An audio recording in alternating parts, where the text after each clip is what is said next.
Hello, everybody. It's Marcy from wavesofcommunication.com, and I am here today with another video. And I'm going to be talking today about expectations, about what you can expect as a parent in a language facilitation experience from your experience. 5 things. I'm going to give you 5 things you can expect as a parent. And I'm also going to give you 5 things you can expect as results, outcomes from your language facilitation activities and opportunities you take advantage of with your child in this video.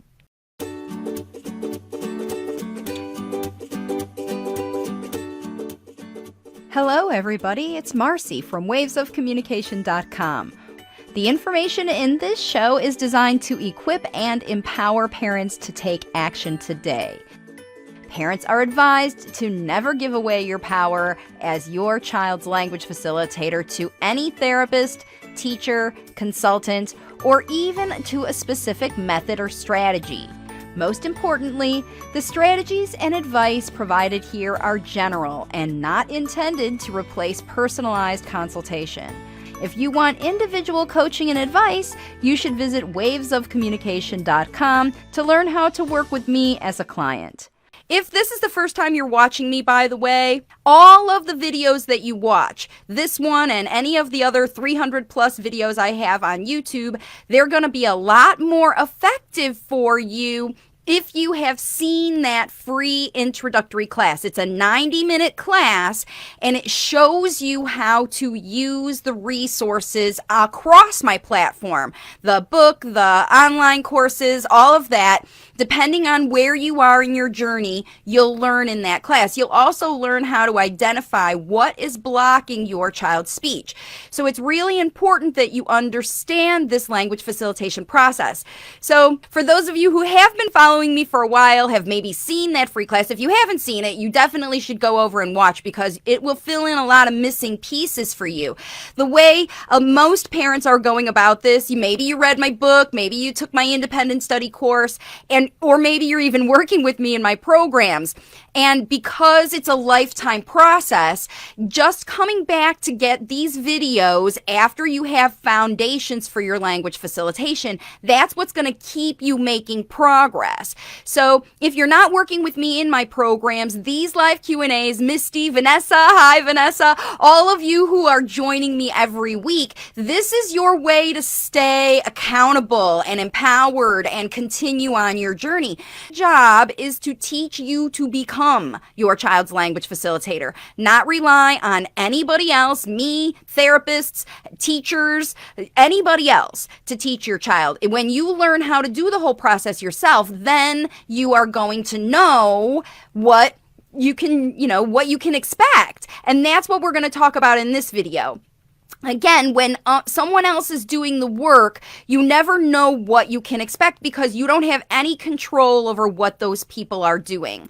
So that's why these expectations are important for you to gauge yourself, because you are relying on yourself to do this job. And that's why these expectations are important. So language facilitation is different than other kinds of speech therapy kinds of techniques.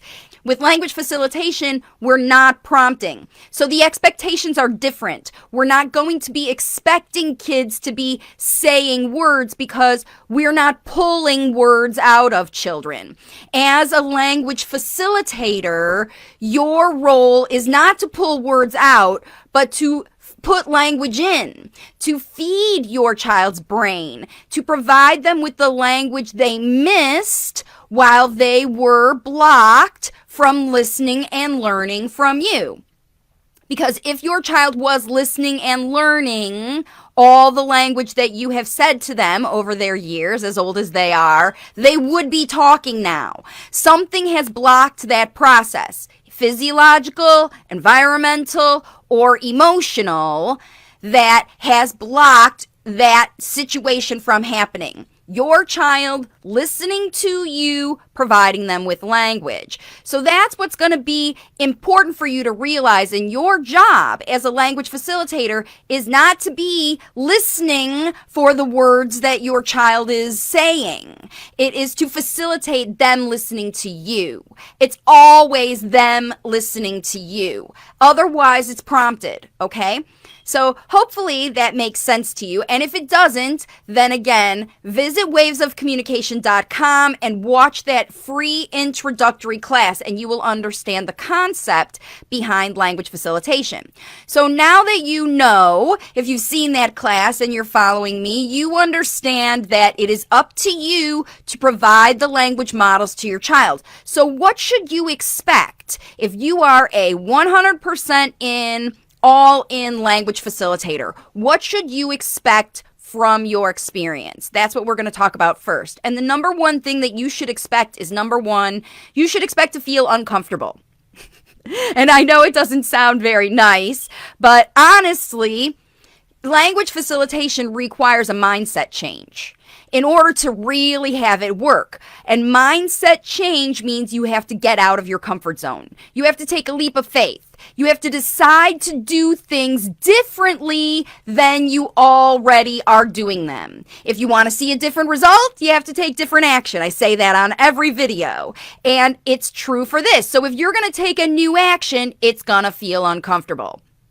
It's going to feel new. It's going to feel like a different way of doing things. It might even seem counter structure. If you had been in a very highly structured situation, the more structured your life is, let's just say it that way, the more structured your life is before you start language facilitation, then the more uncomfortable you're going to be when you make the shift into becoming a language facilitator, because language facilitation is an intuitive process where you have to get in the language facilitation zone with your child and use the mind reading you're already doing together with the patterns of behaviors you observe and all the things that you know about your child. You're going to put all of that information into your efforts, not what anybody else said to do, not strategies you watch on a video, not whatever. First, it's about learning what your child is already communicating. We're not facilitating anything at first.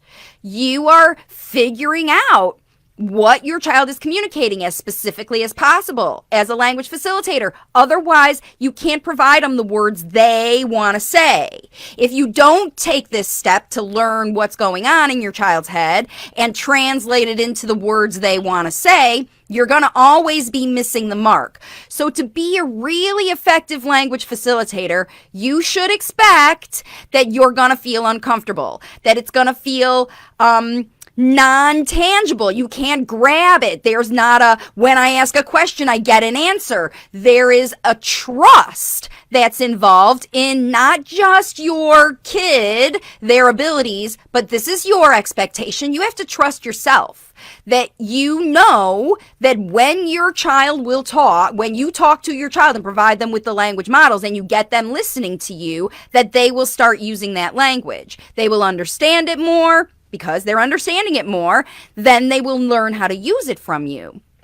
So expectation number one is you're going to feel uncomfortable. It's not going to feel, ooh, this is no problem. You want to have fun with these strategies, but you're going to do them a lot, and it's going to feel different, and it should feel different. The expectation you should have is, this is different, because you want a different reaction from your child when they look at you. Wow, Mom is talking in a different way. You want that reaction.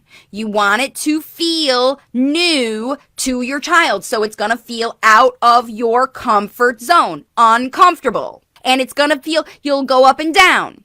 This waves of communication is no joke. Sometimes you'll feel really comfortable. Other times you'll feel really uncomfortable.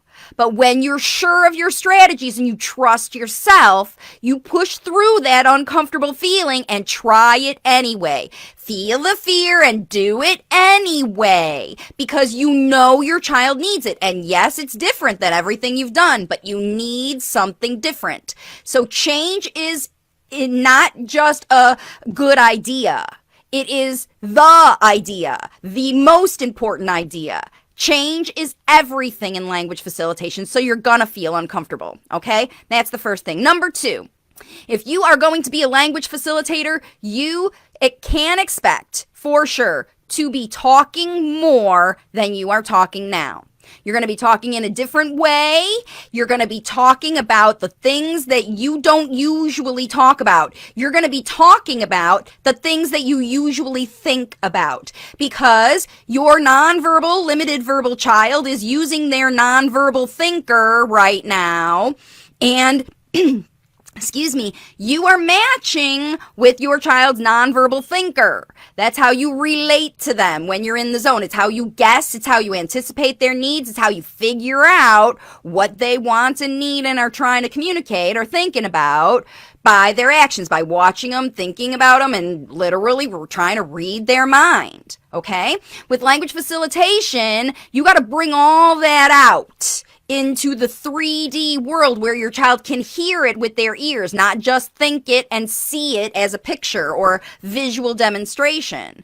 They have to hear the script for the visual things they are imaging in their head, and that they have learned from you, that they remember that you showed them how to do before. They're remembering all of that stuff, and they don't have the soundtrack. They don't know the audio. They don't know the language that goes with those pictures. Your job as a language facilitator is to provide and teach your child with the language they need. So you're going to have to talk more. All these things that you used to be thinking about and just knowing, I know it's time, he's hungry because it's 2:00 and he's always hungry at 2:00. You got to start saying those things out loud. Okay? You can't just fix food and have it arrive for your child without facilitating language. If you are thinking about something you're going to interact with your child, you need to say it out loud. That's just how it goes with language facilitation, okay? The number 2 expectation for yourself is you can expect to talk a lot more. A lot more. A lot more. Think about how much you think about what your child is doing. You got to say all that stuff out loud if you're a language facilitator. So expect to be tired from talking a lot, okay? Expect to feel uncomfortable and expect to feel tired from it because it's new. Number 3, I know it doesn't sound very fun, does it? But these are what you can expect, because when you're getting into a brand new job, I didn't say it didn't require effort, right? It's fun effort, but change, if you like change and you're willing to embrace change, then it'll be fun. If you're willing to talk more and you like to talk, it'll be fun. You just got to know the right things to say, right? If it isn't fun, it isn't fun. It's your choice if it's fun with all these things, right? So if these things, talking more and being uncomfortable, seem like something that you want to avoid, then you got to get your mindset straight, because you're not going to be effective in language facilitation without those things. You can expect, if you want to be effective, to feel uncomfortable and talk a lot more. Number 3. In your job as a language facilitator, you're in charge. And everything you do, you need to understand why it's happening, because you're taking the action. You need to understand why you are taking the action you're taking, because without that level of understanding, you're just taking unconscious random action because someone told you to do it. And that's not how this works. If you want to be effective with this, you have to analyze everything. So you can expect to turn into an analyst and figure, why is he doing that? And why is she doing that? And why am I doing that? And why do I think this? And that's going to be a really important transformation for you in this process as you start to figure out why these things are happening. Because once you understand why your child is having a tantrum, your actions towards that tantrum will change. Okay? When you truly understand what's going on behind the behavior that you see, your reaction to that behavior will change from being reactionary and triggered to taking the right action to work through challenges and take advantage of positive situations. That's why you have to be an analyst, because some of the stuff you're doing is amazing and working fabulously and worked the very first time you tried. Other stuff, it's not for you. It might have worked for another family. You might have tried it. You might have even thought, wow, my kid loves water. I'm going to get out the hose and play with water. And it turned out to be a disaster, because that happens. Things change in your environment. That's the other reason you need to be an analyst, is because why isn't it working? It used to work. How come it's not working? Why? The only person who's going to understand that process by analyzing it all is you. You can't ask somebody else, why did I do this? You only know. There is a reason behind. And if you don't know why you are taking the action you're taking, it's unconscious action. And that's not helpful for you, okay? You want to be effective as a language facilitator, you need to expect to become an analyst. Analyze your behavior, you're going to analyze everybody's behavior. You're going to find out why they do things, why they say things. That's what I find myself doing. It's kind of a hard habit to break, and I don't know if I ever can. I literally analyze everybody's communication. I volunteer, I work with clients, I talk to kids, I work with people in the community, I go to the grocery store, I analyze everybody's communication. I understand, what are they using, what kind of tools, because that's what I do every day. I look at random people, all kinds of people, your kids, on videos, and I look, oh, this is how this kid's communicating. And it's just easy for me to see because I've been watching these patterns for so many years.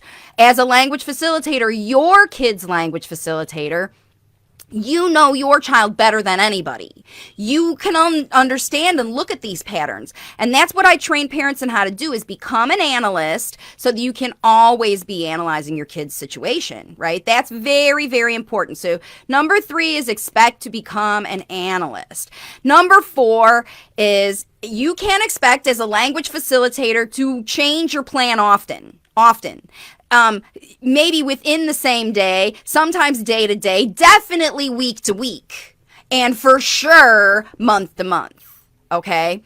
Your strategies, you might use things and one time and your kid will learn it.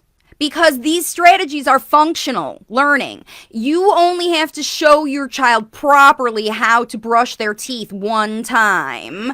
And if they are motivated to learn it, it's not a very challenging skill to brush your teeth. After a few times teaching them, if they are motivated to brush their teeth and you make the situation fun, you don't have to teach that skill a whole bunch of times. It doesn't take months to learn to brush your teeth. Expect change. A lot of change. Every time something changes the environment, either the place, the people, the weather,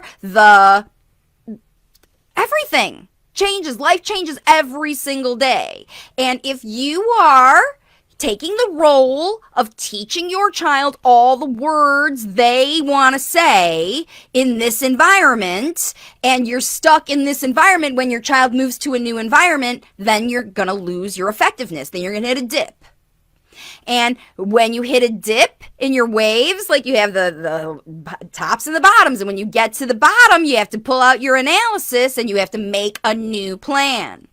Because why isn't it working anymore? Because my child, it's boring. He already learned that. It was too challenging. I need to dial it back. All the other kids are doing it. He's anxious. He's not feeling well. I mean, there's a million different reasons that something could work and then stops, or you're digging in and trying and working and doing something over and over and over again and you're not getting any results, right? These kinds of situations don't help you see progress. They just allow you to justify getting stuck. You can come up with a million reasons, by the way, to get stuck. Justifications for this, to not change your plan. This strategy worked and it always worked every time. It can stop working overnight, in a minute, in the day even. And if your child is annoyed, bored, anxious, tired, frustrated, you're done. They're not learning from you. And your job as a language facilitator is to teach your child the words they need. That's it. So if they're not learning from you, then everything's stopped, everything's blocked. And they go back to their zone, you go back to your zone, and you get worried about all of that, okay? And then that's the next thing. Number 5, expectation for a parent is expect to get triggered. Expect to get triggered. You could be doing something great and seeing the most effective results and be on top of the world, and something happens in your environment. You see something, you feel something, somebody says something, your child does something, you watched a video, who knows? You're going to get triggered. Nobody's on top of the world all the time. Everybody gets triggered, and you're going to get triggered too. And you have a choice when you're triggered. I've done a whole video about this. You can either understand that you're being triggered and know that you have to get yourself back on track, analyze your own self and figure out what's going on to get yourself back on track, or you'll go down the spiral. The wave will just keep right on going down. It won't ever bounce back up. You gotta have the momentum to get through these lows to get back up to the top of the wave again. Because it goes up and down. And anytime you're triggered, there's a chance to put the brakes on everything when you're triggered. Because triggers take you off course and distract you with things like worrying about the future, comparing your kid to other kids, wondering if there's another medical thing you forgot to do or give your kid. Could there be another biomedical thing we haven't tried? You start to do that. And then that's when your energy gets distracted away from taking the action every day you need to help your child, right? And so you can expect to get triggered as a language facilitator. And you can expect this triggering energy to want to pull you off your path. And if that is happening to you, then you need to have support systems. That's how you avoid it, right? So those are the things you can expect really fast as a parent in your reality experience as a language facilitator. You can expect to feel uncomfortable. You can expect to talk more. You can expect to analyze everything and everybody's communication behavior because you're going to be in the habit of doing it with your kid. You're going to do it with your coworkers, your spouse, your family. You're going to do it with everybody because you're going to turn into a language facilitator. Expect that it's going to happen to you and realize it's going on in your head. And use it. Use the information. Just learn from everybody. Use the analysis to learn. It's okay. It's okay. It's the best way to learn is with this kind of intuitive analysis. Do it. Number 4, expect to change your plan often. And if you're not working with a coach, you got to find somebody to help you review your plan if it's going off track, right? That's what a coach is for, to help keep your plan moving forward because it's going to change every day, all day. All right. And number 5, you can expect to get triggered. Expect to get triggered. I'm going to talk about 5 things you can expect from your kids when you start and dig in and become a language facilitator and start using strategies every day. These 5 things are what you can expect from your child. And we talked before about when you're using prompting, you can expect to hear your kids say words. None of these expectations are going to be about hearing spoken language. Let me tell you what you can expect instead, okay? Number 1, you can expect your child to listen more because that's what you're facilitating. You are teaching your child to be a better listener, not just to you, but to everyone else. So as a result of them listening better, you should be talking them through. You should see better behavior. You should see more boundaries, kids respecting your boundaries, kids following directions for you, and they will be looking at you, smiling, paying attention, maybe even, depends on how old they are and how late they are talking, they may be super interested in touching your face and looking at you and looking in your eyes. You will know your child is listening more from these signs, okay? Because their behavior will improve. You get through your day easier. They'll be looking at you. They'll be smiling at you more, and they are listening more, because that's the number 1 thing every language facilitator does is, first of all, teach your child how to learn from you. So you should expect your child to be listening to you more. Now, if your child is not listening to you more, that means that your language models are not on point. You're not using your language facilitation talk correctly, and you need to learn how to go back to doing that. Reach and teach your child, get their attention, get their focus, because effective language facilitators see better listening first. So that is what you can expect from your child. Number 2, you can expect your child to talk less, especially if they were prompt dependent. If you were able to train your child to say sentences like I want so-and-so, or give me so-and-so, or I don't want so-and-so, or no so-and-so, yes so-and-so, that kind of thing, you'll see less of that. So that means that the output from your child will go down. It will go down if you are an effective language facilitator. Anytime you start talking to your child more about the things that they are thinking about, they're going to talk less, because we can't listen and talk at the same time. So it is not a problem that your child is talking less when you start language facilitation. In fact, you should expect it, because, again, if your child is more effectively listening to you, they can't possibly be talking at the same time. So you don't want to see all of that. I want so-and-so. It's okay for those things to fade away. Your child's communication may shift. It may look like they're going backward to how they communicated when they were toddlers, with single words, even if you have trained these long sentences. That's a very common frustration of the parents of older late talkers, who they have worked very hard, years, to train them out of cookie or k. They might have started with k, then they went to cookie, then they want cookie or gimme cookie, and now they say I want cookie, or may I have a cookie please mommy. Right. If you've spent years training up all those sentences, they're going to go away. Your kid hasn't learned to use them because they're still prompt dependent with those things. They aren't using those as their own functional language. They're only doing it in exchange to get the goods, to get you to listen to them, to get you to give them what they want, because they know you will listen when they say those scripted phrases, because that's what they've always been rewarded for before.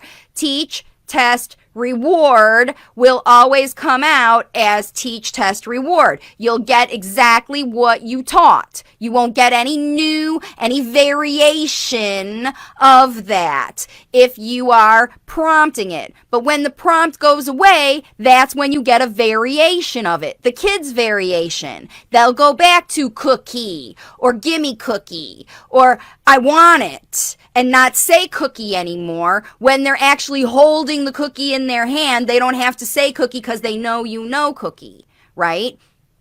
So you can expect your kids to start talking less at first and use more basic kinds of language instead of the scripted phrases. Scripted phrases will go away with language facilitation because they're prompted and you stop prompting. So that's why. Number 3.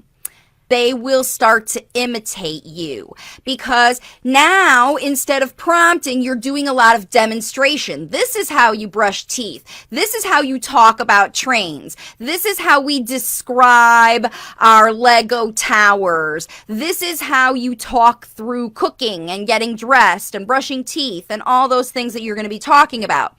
After a couple weeks of hearing those language models, you're going to have your child start to chime in with you and talk with you at the same time, and or you'll hear them on their own saying the things that they are imitating almost exactly or partly, or taking phrases from you or TV or teachers or whoever. Because they're going to start to practice using the things that they memorized and heard in their own way. That's why, like I said, it's going to be a different result than you prompted or expected. It's not going to be the same kinds of things. And that's number 4. 4, your child will imitate you, number 3, but number 4, they will change it. They'll use their own way, and it will be random vocalizations that will pop out. Some of it will be meaningful, some of it will be self-talk, okay? It always starts with self-talk, because when you learn a language, you hear a phrase you like or you think that you can use, you say it again in your own head. Think about learning a foreign language. If someone says you say, how do you say good morning in Spanish? And someone says, you say buenos dias, you go buenos dias. You try it right away, because that's how we learn. We practice we have to say it, try it out for ourselves. Does that sound good? Did I do it right? And then they look for feedback. Your kids will start to try out their language, and it will be random to you. It's not random to them. They are intentionally using it, but because you haven't prompted it, it seems random to you. So what you can expect is random vocalizations that you didn't put in there, somebody else put in, your kid learned on their own, and they are using them independently. This is not the same as the mimicking imitation. That's a stage 2 that kids go through, but this is different. This is the more advanced. This is when, a kid reaches up to something and you say, you want a cookie, and this kid says, I can't reach it. And they've never said a sentence before. The last thing they ever said was, I want cookie. And you're trying to prompt or talk about your language facilitation. Oh, you want a cookie. And the kid says, I can't reach it. And you never modeled, I can't reach it. But that's the obvious situation, because the cookies are up high on the shelf. And you see the kid reaching. And that language pops out. That's the spontaneous, random vocalizations. They're not random. They should be meaningful, and they definitely represent what your child is thinking. So when you hear these things, that's when you really dig in and analyze the situation to learn what kind of language your child is getting.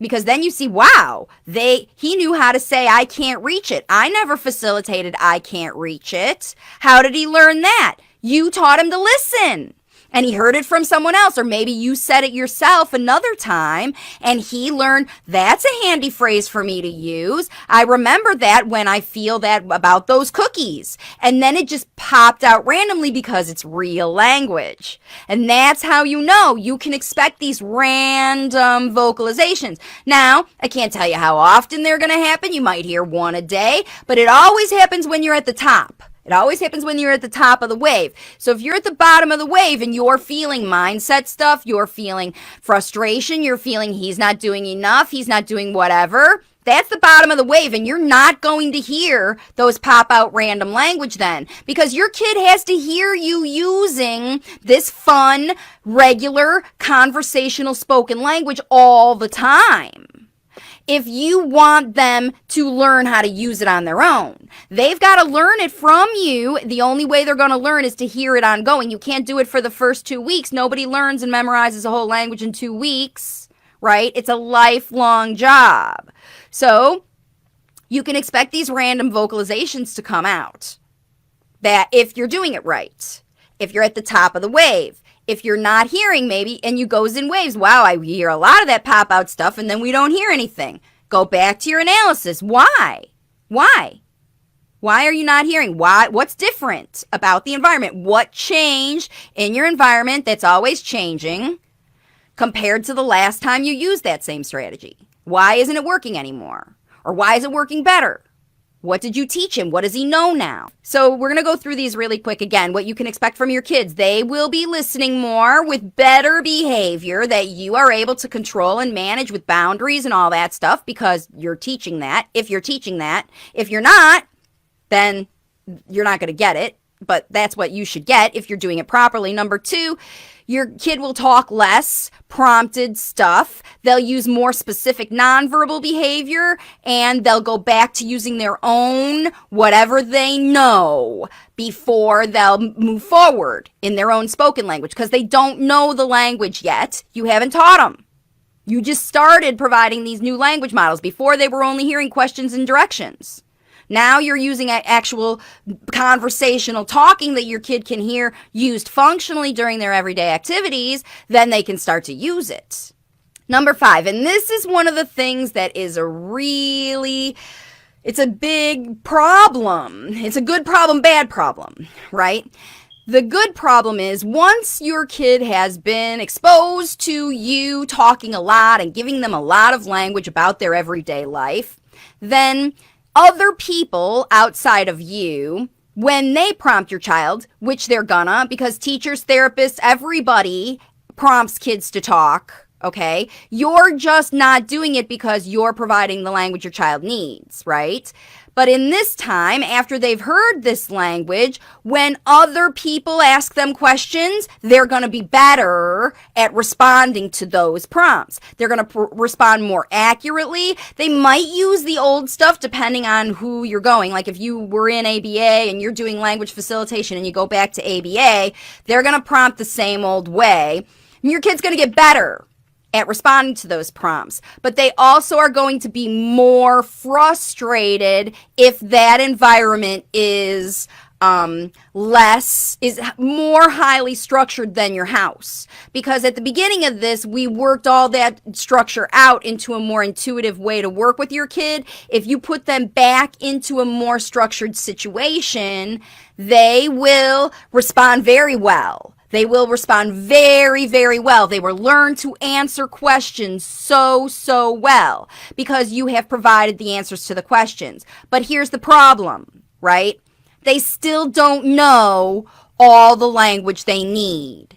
And they get good at answering baby questions, easy questions, but parents make the mistake of thinking they're done providing the language they need to answer more advanced questions. And then they start to ask their kids, they give up teaching the language and they go back to prompting again because they liked hearing those words. They liked hearing it when they prompted it. They liked getting answers to questions, okay?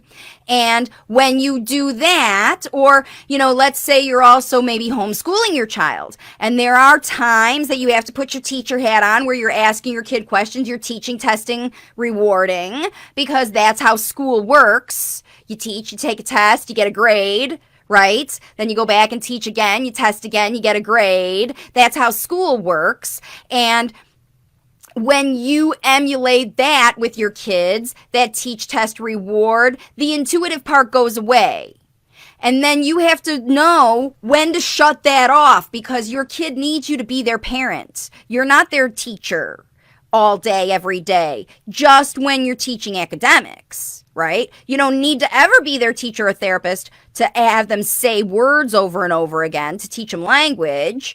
So whatever they're being prompted to do by anybody else, grandma, Uncle Joe, what are you doing while the kid's playing train, right? They're going to do it. They're going to prompt your kid.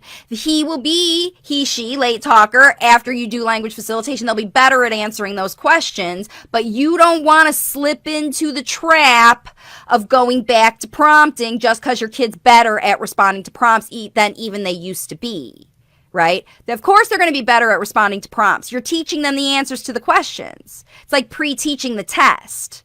And that's how it works. You want to have your child be so effective with communication that when they go to school and the teacher tests them, they blow it away. But if you are also teaching and the teacher's teaching and you go back to teaching and everybody's teaching, then there is no functional language going on anymore. So this is a big problem. You can expect your child, if you are facilitating language, you can expect them to get better at answering questions. And you also need to go back again to expect yourself to understand when they get better at answering questions, they're going to go back to rote language. You're going to hear less spontaneous and you're going to dip again. And then you're going to wonder, why did I dip? Because these expectations happened. Your child's good at responding to prompts. You go back down the prompt, they're going to get great at responding to prompts. And you'll get more effective robotic speech. It won't be functional. It will be better memorized. It will be, more complex answers to your questions, but it won't be theirs. It will be the answers that you taught them, because you'll send them back from intuitive functional language learning using the hub of language that's necessary back to memorization and what are the right answers to the questions, okay? So this is a really important thing for you to expect from your child, and to not go back and get triggered yourself by it. So that's really important. That's one of those really important things that I wanted to talk about. All right, so that was the 5 things. Let me tell you one more time for kids. They will listen more. They will talk less. They will imitate you. They will use random whatever they're using to talk before they get good at it, and they will respond to prompts better if you are doing effective language facilitation, okay? So, and if you're getting stuck in any of those places, there are videos on my YouTube channel. You can learn to work with me. And I'm going to say again, if you have not seen the introductory class on my website, wavesofcommunication.com, it's free. It's 90 minutes. You have to go there. You will learn how this all works, why parents get stuck, what you need to do to get yourself unstuck, where you are getting stuck, and it will show you how to use all the resources in my platform to figure out wherever you are based on your family, your child, your resources. How can you work with the resources I have available on my platform to get equipped and get empowered to do this yourself? Because you can expect your kid to talk independently and use their own language with language facilitation. You can't expect that with prompting. You can't. And if you are expecting your child to use spontaneous language and you are prompting, I'm here to tell you you're going to be continually disappointed, because it's not going to be the language you're looking for. In order to get the language you're looking for, you must facilitate functional developmental language. And that's how it goes. End of. All right, everybody, let's see what's going on. I'm so glad that all of you are joining me and saying hi. Let's look at the questions. Jenny, it's nice to see you again, Jenny. You're still at the beginning of language facilitation, but stopped reducing prompts in May and are already thrilled with our son's progress! Exclamation point. I'm so glad. It is now so much easier to get into our son's zone. And that's true, Jenny. It does. At first, that uncomfortable, I don't know how to find it, where are we going to do, that uncomfortable feeling goes away as you learn how this works, because your child wants this. All these late talkers really want you to figure out how to teach them, because that other prompt stuff isn't working. And now this new intuitive way, the way you can figure out with your kiddo, that's how you find it. That's how you get there. So I'm so happy for you, Jenny. That is amazing. All right. And Misty says, if I'm asking my son to go get his cup or tell him to put the laundry in the dryer, is that prompting? Well, it's only prompting if you are not facilitating everything else around it. Now, everybody gets through life by helping each other out in your life. You know, when my kids were home, I asked them to do stuff to help me, and I did things to help them, and they asked me to help them. That's a difference from you directing your child through the activity, okay? So the answer to that question is, as long as you are talking about the situation, you are thirsty, you want water, I will get you water. Go and get your cup and bring it here. I will take your cup and fill it with water. Here is your water. Enjoy your water. Then it's part of that language facilitation. So that would be an example of how to use a direction as an encouragement for your child to participate in the functional activity. They're just not sitting there watching you while you do a YouTube video. They're participating. They're getting the cup. They're turning on the water. They're throwing the thing in the trash. They're helping you carry something. They're coming along with you while you show them the way to the bathroom. So these are direct directions that you're giving your child to help them participate. I consider them more invitations than directives, unless there is a safety or learning situation where you are trying to get your child to memorize and learn, because you have to teach your child skills too, but usually it's a watch me and learn, and once your child has learned that skill, then you can direct them to do it, as long as you are providing the language around it. So hopefully that helps you explain the difference between prompting and giving your child appropriate directions. You can't not ask them to do anything. They're part of your household. So let's see. BB says, hi, Marcy, can we start language facilitation for an 18-month-old nonverbal child? Absolutely, BB. Any child who is 18 months or older, as long as they are curious about their environment, if they can hear well enough, if they are interested in, exploring things, and you can get in their zone. I mean, the most important thing is just getting in your zone, enjoying the experience, whatever you're doing with the baby, talking about it, using slow language, and you're going to have a fast talker if you start with an 18-month-old. I mean, most kids at 18 months old have pretty limited vocalization. Some kids start talking. I mean, I had one kid who started talking at 9 months and she was already in sentences. I had another one that was 12, 13, 14 months before she started. She learned a lot of sign language. She learned a lot of gestury stuff, and she was my first. And then after she started talking and she talked a blue streak, my second one, she was an early talker. So if it's the first baby in the household, or there aren't anybody really talking about the baby, maybe it's one baby and a lot of adults around, this language facilitation is important for that child to be able to get the language they need. So for sure, I think 18 months is, you can talk anyway to any child, but 18 months is a great way for you, a great time to get started. Hey, Laura. Hey, Marcy, this is great. You are talking about this today. There are times that although my little girl is more verbal using spontaneous language, there are times that she would go back to make some sounds that she used to do, right? Okay. And when she does this, I just continue to model the words that I know she's trying to say, and then she will use her words again spontaneously. Is this expected from time to time? It absolutely is expected. And Laura, that is the perfect way to handle through it. And you see, that's one of the reasons that this is called waves of communication. It definitely has highs and lows. And whenever you're in a low, there's always a reason. So you can go back to see, what is it? Maybe she needs to hear more. Maybe she's tired. Maybe she's lazy. Maybe, she's a little girl. Things happen. Maybe she didn't want to try as hard that day. And then you got to try a little harder. That's how it goes. And that's how it works through this whole process. So, hey, Gladys and Sophia and Diana, I'm so glad you said that. I'm in that situation. Good. See, so a lot of parents, figure that this language facilitation, because it's intuitive and it's not tangible and I can't count the number of words my kid is seeing every week, you forget how to judge your progress. You forget what's going on. And here's the other thing that is really interesting about this, and that is very coincidental.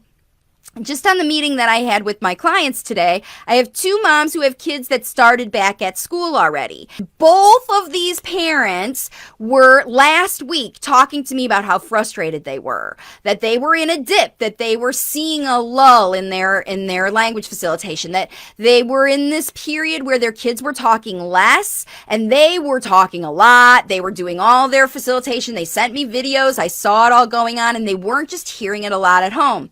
And then they sent their kids to school. And after they got to school, they got these reports. These moms got these reports from the teachers. What have you been doing with your child? He can listen. He can do his work now. He's sitting in school and following directions, and he's talking a ton, saying words all day long without prompting. So both of these boys were holding out at home. Now, they have in the past week been talking about changes. They've been talking about going back to school. They've been dealing with getting back to school supplies. They've been in this transition mode, so their environment changed. And these moms, they didn't change their strategies when the environment changed. They kept doing the same things, and they saw a different result from their kids because the environment changed. We're talking about school. The kids started thinking, I'm going back to school now. How am I going to be? I'm going to see my friends. I'm going to see my teacher. Did they like it? Did they not? All of that stuff that goes on. I mean, think about what you're doing, anticipating your kiddo going back to school. Kids are excelling. They're doing so well, and this always happens. This always happens. After the parents have had a break home with their kids, teaching their kids how to listen and learn from them, and they send them back to school, and they're star students. And that's what's happening. So both of these moms got on the meeting today to say, we were in a dip and I didn't know what was going on. And then I sent my kid to school and I realized that they are good at following prompts and directions. And all of that teaching that I've been doing all summer did get in there. It did. Because the kids are actually using it at school. Okay, with their friends, with their teachers, spontaneously, unprompted. These teachers are like, what did you do? This is a new kid. A complete difference from last year. And the kids have been out of school since March. Both of them. Okay? This is how you know you can do it. And that's what one of the really nice things about working with a coach is when you don't see both of these moms were so immersed in the change of environment from their own perspective, what they had to do. One mom had to go back to work, all these different things happened. They were focused on them. They lost the zone connection with their kid and the environment changed right under their noses, So it happens every day, every time, every week, every month, every year. It's changing. And when you learn to ride through all the changes, the ups and downs, the waves of communication, that's when you can feel good about the long-term plan. New plan every time the environment changes, using strategies that your kiddo wants to hear. That's how it goes. And what I do with everybody who works with me is I do a free call with you. You book it through my website. You can head over there, book it through, fill out your survey. Tell me about your child. Tell me what's going on. So that when we get on the call, I will tell you exactly how I'll help you. I'll tell you what kind of guide you need, what kind of program you need, and exactly how in your situation, because everybody's different. Maybe you have one kid, maybe you have 10. Maybe you live, I don't know, with mom. Maybe you're all by yourself with your spouse. Maybe you're a single parent. Everybody has a different way of going about this. Maybe you work full time and you need to figure out how to do it before and after work. Every family needs to get 2 to 3 hours per day on average. Some days you don't. Some days you get 5 or 6, and some days you get 90 minutes. It's how you go through your day. I show you how to make sure you stay on your plan because you're it. No one else is doing it. You are in control. Even me, I don't give you the plan. I show you how to make a plan. That's why you have to learn how to do it. So wavesofcommunication.com is where you can go. So Laura says she's even more of a smarty pants now that she's verbal. Well, that's something you can expect. The random stuff that's going on in her head. If she doesn't like something, she's going to tell you. And kids will start ordering you around. That's another thing you can expect. If you were prompting your child a lot before, then you can expect when they start talking, they're going to start ordering you around. Because kids who have been prompted before, they're either prompt avoidant or prompt dependent. If they were stuck in that pattern before, as soon as they learn how to use language, they're going to use it to start to verbally negotiate with you. They're going to start to order you around. They're going to start to make demands on you. They're going to start to tell you no and tell you that you're doing things wrong. Because if they have heard that, no, correct it, you didn't do it, say it longer, it's not good enough. If they heard that from you before about their behavior, they're going to turn around and start to use it on you. They will, because that's the language they know. If your child is a smarty pants non-verbally, as I suspect Laura's child was, once you teach them language, beware. That's what you're going to see. You're going to see it all. So it's good. It's a good problem to have, right? You want your kids to be empowered. Just like I am equipping and empowering you. I am equipping you with the strategies you need to teach your child, and I'm empowering you to get out and do them every day. You need to equip your kiddo with the language that they need and empower them to get out and practice it every day. That's what it is. It seems like an easy process, right? It is a lot of work it depends on how stuck your child is, how old they are, all of that, but it is a lifetime journey, so you want to have fun every day, okay? That's the biggest thing, the most important thing about it, and that's why my book is called If It Isn't Fun, It Isn't Fun. I gotta show it. I always show it on every video. If it isn't fun, it isn't fun. Teach your child to talk faster than therapy. It's available on Amazon. There's me at the bottom. Look for the little happy face in the middle. It is fun to teach your kid. It's fun everything can be fun. Taking out the trash can be fun. Wearing masks can be fun, right? Going to school can be fun. Practicing math can be fun. Whatever you do with your child, it can be fun. If it isn't fun, it isn't fun, and your child isn't going to want to do it, and when it is fun, they do. And that's the biggest part. That's the most important part of everything. There's no reason, there's no excuse for any parent anywhere, no matter how old your child is, what's going on, how language delayed they are, what kind of behaviors they're using. Every single parent can be a language facilitator, and I'm here to equip and empower as many of you as possible. So share this video with anybody else you know, and share my resources, and I will see you all on my next video. Bye for now. Thanks for listening in today. And remember, there are tons of resources across my Waves of Communication platform to help you get started today on your language facilitation journey. There's more than 200 free videos on YouTube, a daily blog in my group on Facebook, my book, If It Isn't Fun, It Isn't Fun. Teach Your Child to Talk Faster Than Speech Therapy is available on Amazon and Audible, and my coaching programs. And all the details are on my website at wavesofcommunication.com.